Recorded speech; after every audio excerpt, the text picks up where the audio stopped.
پیکن نټس یعنی پیکان غوزان د غوز یو قسم دی چې امریکن غوز ورته هم ویلی شي. ویل کیږي چې ریاست سوات کې دا د سوات والی د امریکا نه راغوښتي وو او دلته یې کرلي وو. مرغزار کې د هغه دور یوه زړه ونه وس هم شته دی.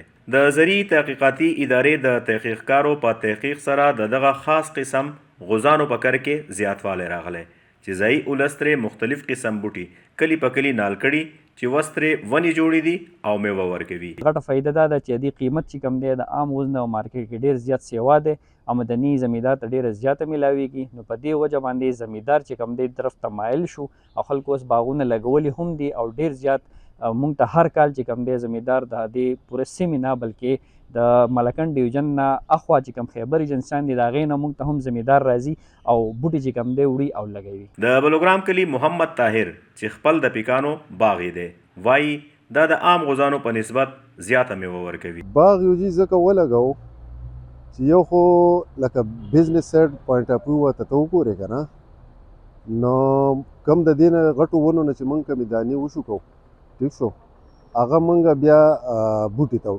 کنورټ کړو نالې کړو لکه ذخیره ترې جوړه کړو هغه ذخیرې نه چې دی بیا پای کې قلمونه ولګي په خپل سیزن کم سیزن چې د قلمونو وي صحیح ده نو قلمونه چې موږ ولګو هغه خپل ټایم چې پوره شي بیا سیل ته تیار شي چې د زمیندارو دپاره ګټور کاروبار دی. ریسرچ افیسر وسیم وایي پیکان د عام غوز په نسبت په ذایقه کې هم ښه وي او میوه هم زیاته ورکوي. د زرعي تحقیقکارو په محنت سره پیکان په سوات کې کلي کلي ته رسېدلي چې وس لوی ونې دي او خلک ترې میوه خوري. د پیکانو بوټي ته نه د سري ضرورت وي نه د سپري او نه د ډیران که چېرې د نورو میوو په شان د دې باغونه ولګولی شي نو زمیندار ترې زیاته ګټه ترلاسه کولی شي. عصمت علي اخون، سونو پښتونخوا، بلوګرام، سوات.